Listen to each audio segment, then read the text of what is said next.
Assalamualaikum warahmatullahi wabarakatuh. Saya Muhammad Fauzan, kelas SKIA dari LPTK IAIN Salatiga, akan PPL ketiga di MTS Nurul Hidayah.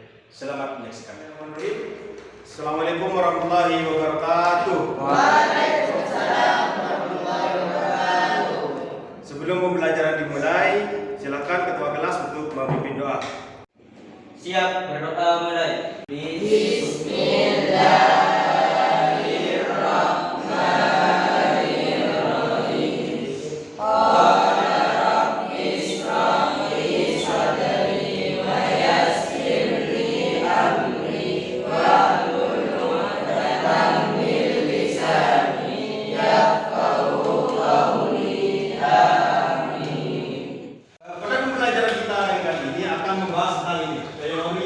Islam ke Indonesia, teori-teori yang membahas bagaimana Islam masuk ke Indonesia. Tentu dari pertemuan-pertemuan kita yang selama ini, pembelajaran kita kali ini adalah pembelajaran yang terakhir dari bab ini. Dari bab 1 ini nanti adalah subtema yang terakhir. Kita sudah belajar bagaimana tradisi Islam di Indonesia, bagaimana masuknya Islam di Indonesia, disebarkan lewat apa begitu. Kita sudah membahas itu semuanya tentang tradisi-tradisi Islam di Indonesia. Kita sudah membahas itu, dan sekarang kita masuk ke yang terakhir adalah teori masuknya Islam di Indonesia. Nanti di bagian akhir saya akan memberikan soal ini. Saya akan memberikan soal kepada kamu semua untuk dikerjakan dan dikumpulkan, dan kita akan membahasnya bersama-sama. Paham ya? Paham. Seperti pada pertemuan sebelumnya, ini adalah yang paling terkait dengan pembelajaran kita yang kali ini. Pertemuan sebelumnya adalah masuknya Islam ke Indonesia, prosedur Islam di Indonesia disebabkan dengan jalur apa itu? Yang kedua apa? Pendidikan.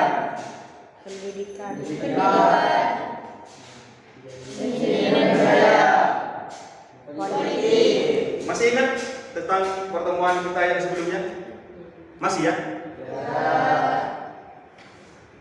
Nah, sekarang kita akan masuk pada pembelajaran intinya, teori masuknya Islam di Indonesia. Ada teori Mekah, di mana pada teori ini adalah merupakan teori baru yang muncul untuk membantah teori mudarat. Nanti kita akan bahas tentang seperti apa teori mudarat. Seperti apa teori Mekah itu? Nah, ini teori Mekah. Teori Mekah itu adalah mengemukakan bahwa Islam masuk ke Indonesia pada abad pertama Hijriah atau abad ke-7 Masehi. Adapun orang-orang yang membawa Islam itu berasal dari bangsa Arab, terutama Mesir. Nah, ini orang-orang Mesir yang teori ini mengatakan bahwasanya Islam datang ke Indonesia sudah sejak lama, sejak awal pada abad pertama Hijriah dan abad ke-7 Masehi, dibawa oleh orang Mesir. Teori ini didasarkan pada beberapa hal. Yang pertama adalah bahwasanya pada abad ke-7 di pantai Sumatera sudah terdapat perkampungan Arab. Ada kampung Arab di Bondowoso, ada kampung Arab tahu? Di daerah kalau dari Bondowoso, dari Pasar itu Bondowoso terus ke timur ada kampung Arab. Nah, di Sumatera sudah ada. Nah, dengan pertimbangan ini bahwa kedatangan Arab sudah mendirikan perkampungan di Kanton sejak abad ke-4. Jadi sejak abad ke-4 Masehi Islam sudah datang. Dengan pertimbangan ini maka sebenarnya Islam disertai oleh orang-orang Arab pertama dari Mesir. Teori ini berdasarkan pada ini. Kedua, tentang teori Mekah ini adalah bahwa kerajaan Samudra Pasai menganut madhab Syafi'i, yang mana ini banyak dianut oleh orang-orang Mesir dan Mekah. Jadi hal ini yang membuat teori ini beralasan bahwa Islam datang ke Indonesia dari Mekah. Nah, yang ketiga adalah di mana raja-raja Samudra Pasai menggunakan gelar-gelar Al-Malik, di mana gelar-gelar ini dipakai juga oleh orang-orang Mesir. Paham ya? Paham. Ini adalah bahan ini yang melatar belakangi tentang teori Mekah ini muncul. Jadi ini menggugat untuk mengubah teori ujaran. Seperti apa teori ujaran nanti kita akan mengetahui bersama. Ini yang pertama. Yang kedua ada teori parsial. Parsial itu kalau sekarang ada Iran. Jadi ada teori yang bilang kalau Islam itu datang dari Iran sejak abad ke-15. Seperti yang ada di slide.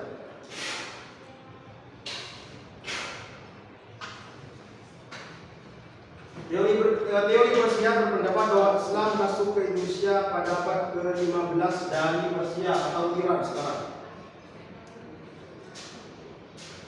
Teori Persia ini didasarkan pada beberapa hal kesamaan antara orang Persia dengan orang Indonesia.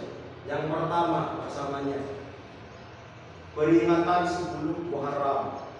Jadi di Persia atau di Iran sudah diperingati sebelum Muharram. Maka kemudian di Indonesia juga ada peringatan sebelum Muharram. Kalau di Sumatera ada namanya apa ini? Tabuik atau tabut di Sumatera. Sedangkan di Pulau Jawa ada sebelum Muharram akeboi tajin. Tajin seorang tahu ya? Biasanya ibu-ibu kita kalau sudah bulan Muharram itu bikin semacam bubur suro, acin sora kalau kata orang-orang sini.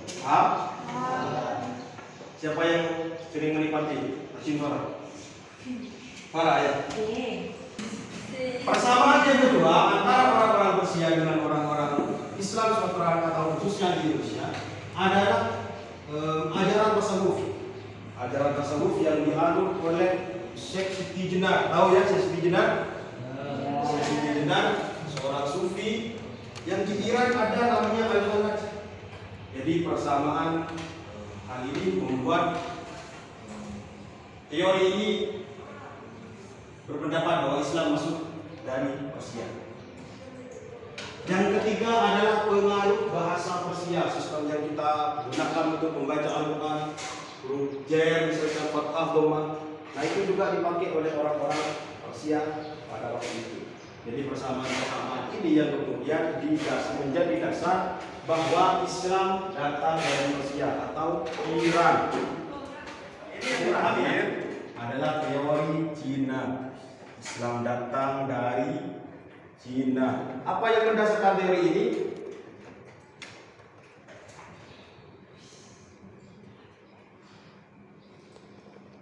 Yang pertama adalah ini pengaruh Cina, penyebaran Islam di Indonesia via kesaksian pada bukti-bukti arkeologi pada mesjid-mesjid kuno yang dibangun oleh sekitar abad ke-15 Masehi. Nah ini pengaruh arsitektur. Teori Cina ini didasarkan pada asumsi bahwa pada asumsi adanya unsur kebudayaan Cina dalam sejumlah unsur kebudayaan Islam di Indonesia.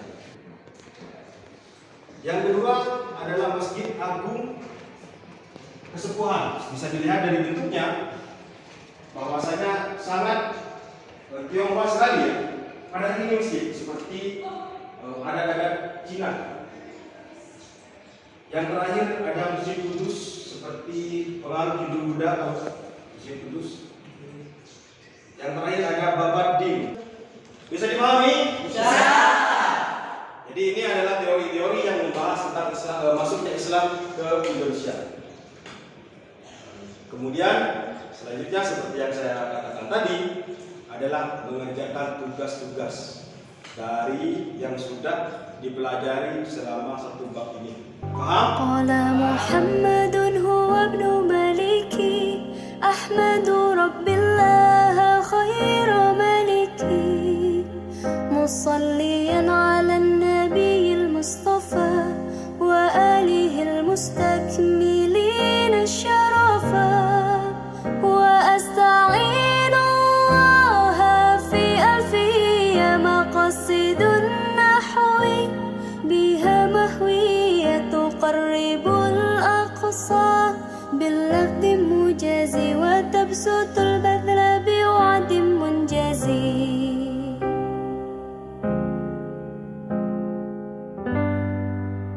وتقتضي رضا بغير السخط. Gimana sudah lengkap soal-soalnya? Satu kan? Siapa? tiga. والله يقضي بهبتي وفرالي وله في درجات الآخرة والله يقضي بهبتي وفرالي وله في درجات الآخرة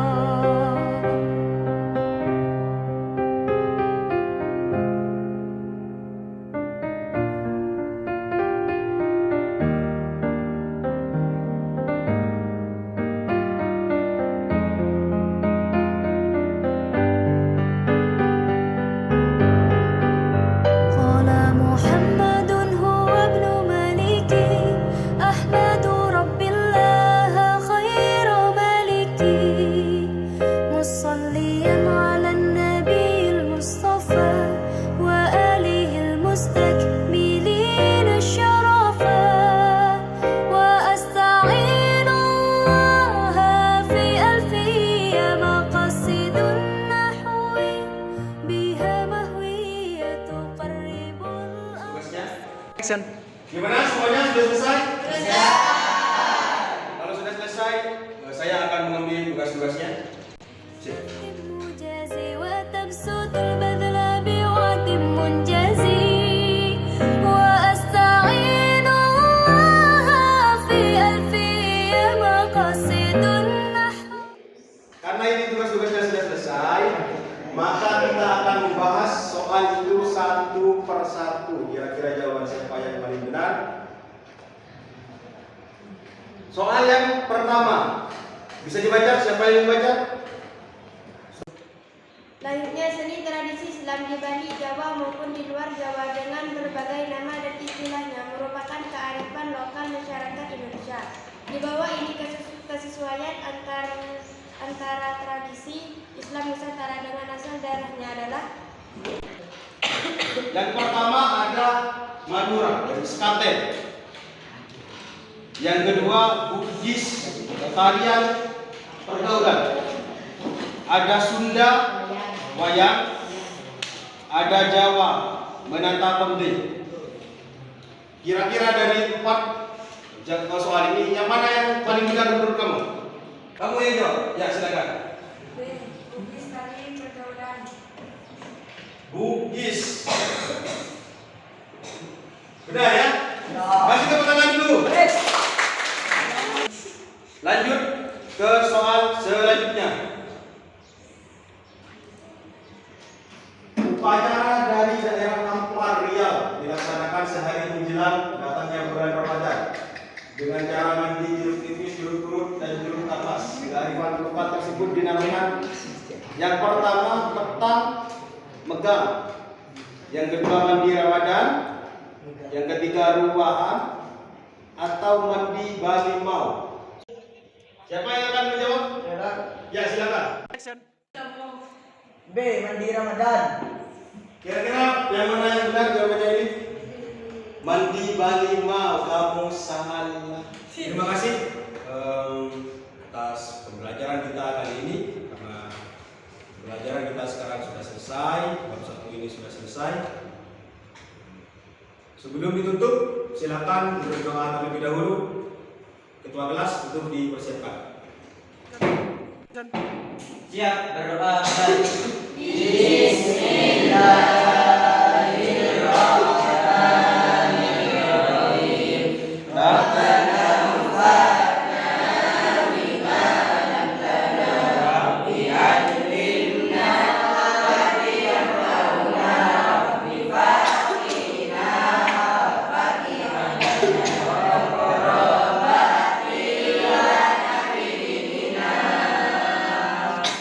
Terima kasih. Wassalamualaikum warahmatullahi wabarakatuh.